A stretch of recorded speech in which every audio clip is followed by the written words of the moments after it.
Okay, so it's been a minute, but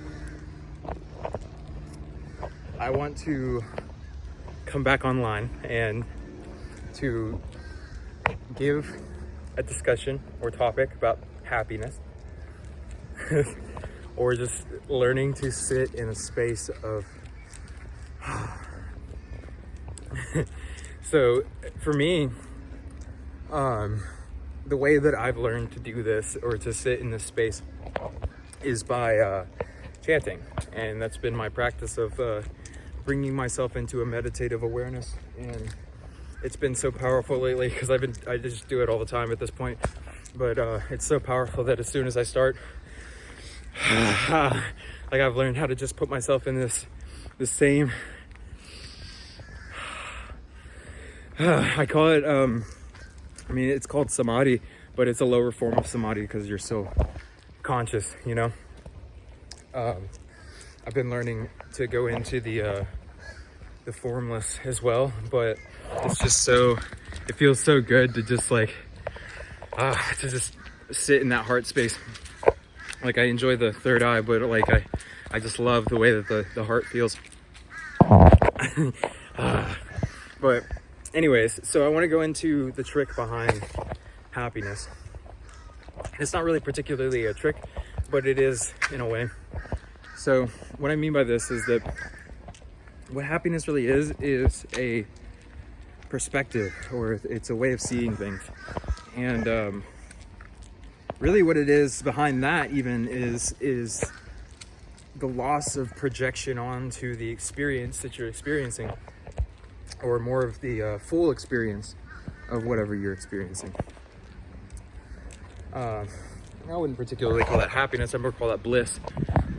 Happiness and bliss they're similar, but bliss is more of a happiness seems to be a particular emotion.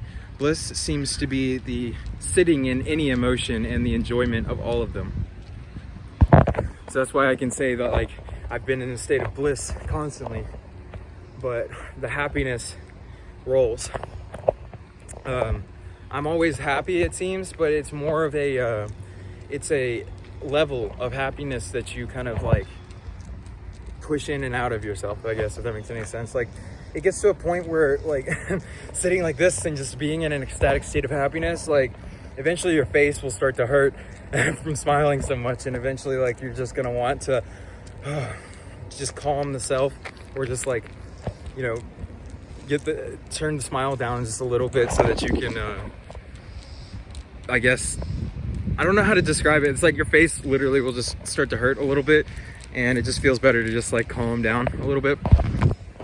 But the point being is that, like, from these practices that I've been doing, I've been learning how to actually turn on or evoke these states of consciousness in myself, so that they can be not only small glimpses that are caused from some external thing, but also a full extended experience of whatever emotion that I choose to put my attention onto.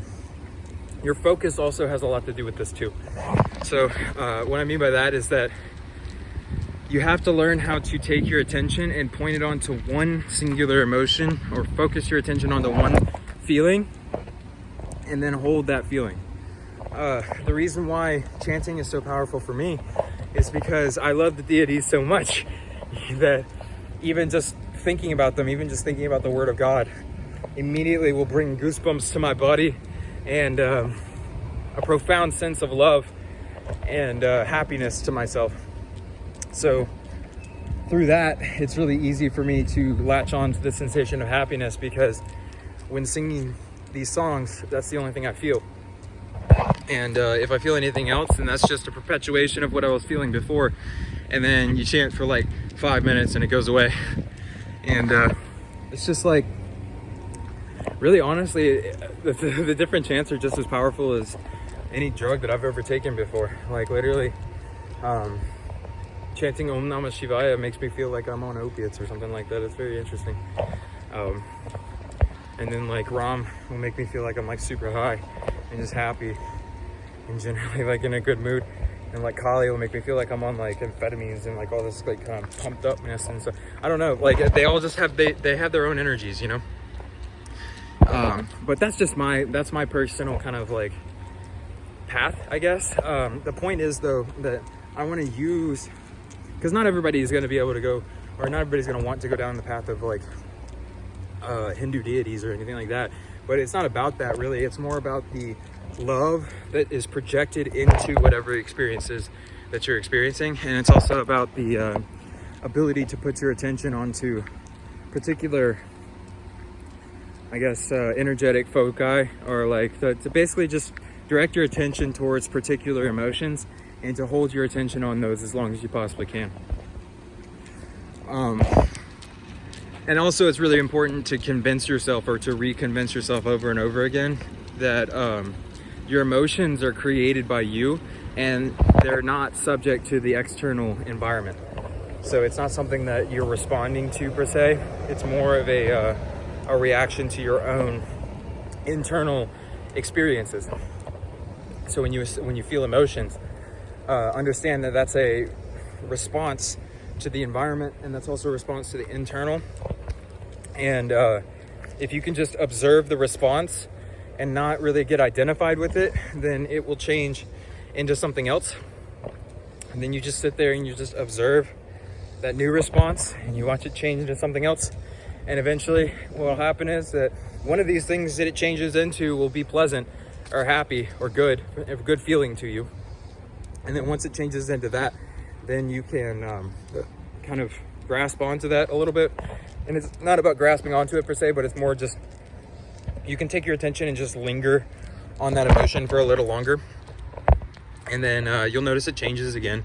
And then your mind will be like, oh no, I wanted to keep that feeling and all that kind of stuff. You have to let go of that stuff too. So it's like when the mind turns back on and it starts saying, you know, like, or it starts missing something, or thinking that something's missing, or something's not good enough, or thinking that you just had a good experience and now you need to evoke another good experience in order to feel okay, or any of that kind of stuff. Just recognize that's all kind of BS that the mind's churning out in order to perpetuate a particular state of consciousness. So just observe that too, and just watch that, and watch it change into something else too. And you'll notice that all of these thought streams and patterns and everything are subject to change no matter what, unless you cling on to them or you believe them in some sort of way. What I mean by believe them is like you hear a thought in your head and then you all of a sudden cling on to that by, you know, perpetuating it or playing it over again or trying to find some solution to it. That's another thing, is that thoughts, they don't have solutions to them. So there's no point in trying to find a solution to the thoughts.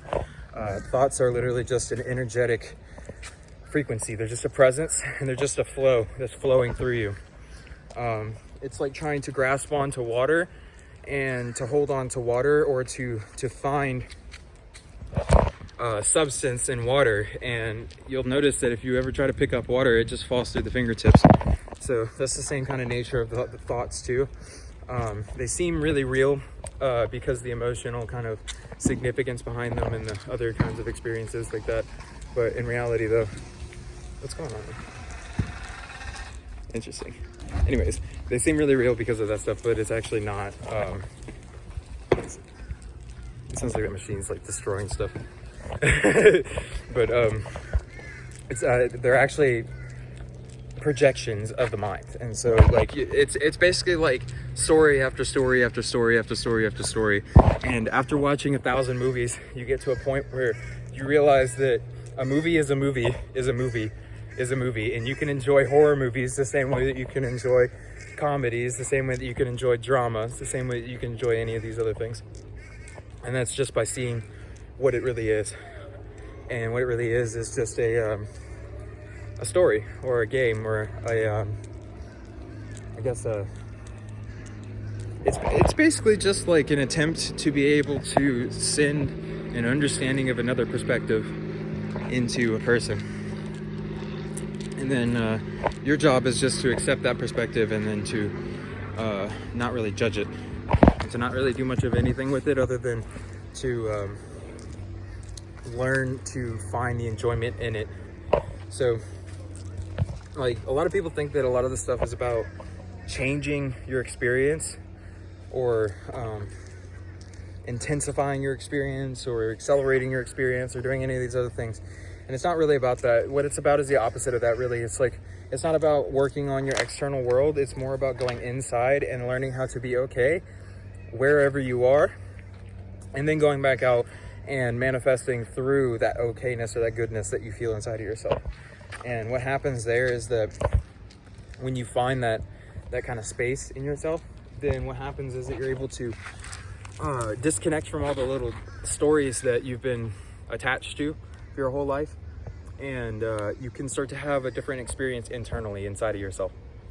And really, I have to be honest with you, like the external world is really not, like, it's always going to change. Like, no matter what it shows you, no matter what mansion you live in, no matter what kind of like fancy kind of thing or whatever, you'll never actually be able to find a sense of satisfaction or happiness in the world, because it's produced inside of yourself.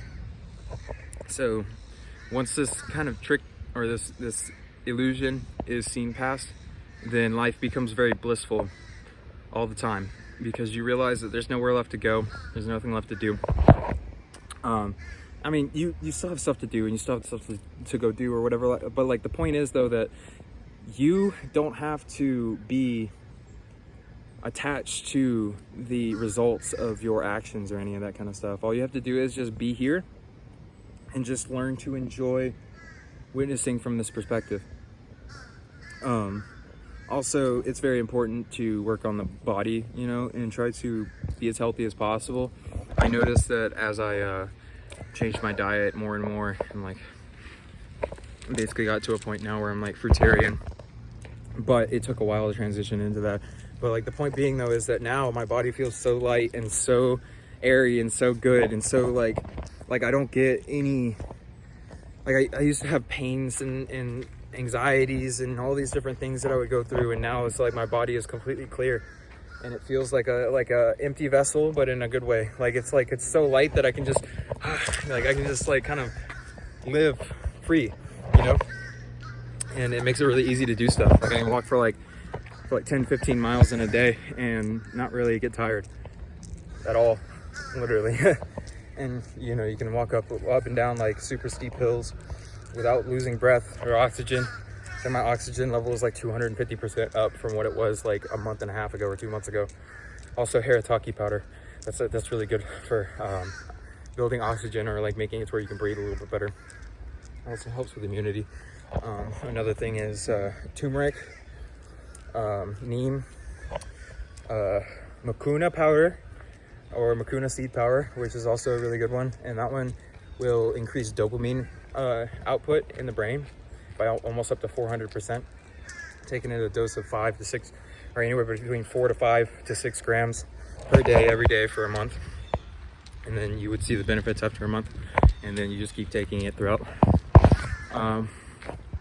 That's if you want that kind of a thing, you know, like I just enjoy having these high states of consciousness or whatever, and it's not something that you have to take all the time or anything like that, but I just wanted to see like how it affected me, and it seems to be really nice, and it just feels good. Lion's mane mushroom powder, I don't know, yeah, you know, just like these different supplements, spirulina chlorella to clean out the gut, and all these different things. So these are basically, I take those supplements and then I don't eat anything through the whole day until around 5 o'clock or so, and then I'll eat some fruit, and then maybe like a handful or 2 handfuls or so of raw cashews, and then I'll go to sleep. That's it. And you really don't need that much food. Honestly, like my body will function perfectly fine. It feels like it'll start to function off just light, meaning like my body's transitioning into being able to just live off of pure spirit and love. But that will take a little bit of time too, so I'm okay with just eating a little bit of fruit for now. I like mangoes too. Mangoes are good, and bananas.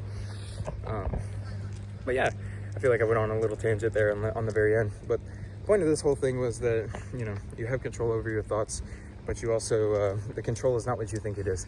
So the control that you have over your thoughts is not the ability to be able to evoke and make different thoughts at will, which you will be able to do after you find the real control.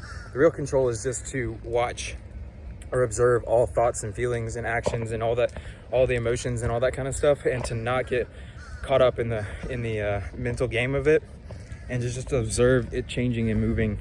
And then what'll happen is that you'll get to a point where you just don't really judge any of the feelings any differently than any other ones. And then once you're on a point of non-judgmental awareness of the feelings, then you'll be able to start choosing the feelings that you want to feel, instead of being subject to your external environment. The external environment is just a reflection of the inside, so just remember that, okay? But I hope you all have a wonderful day, and God bless you. I love you.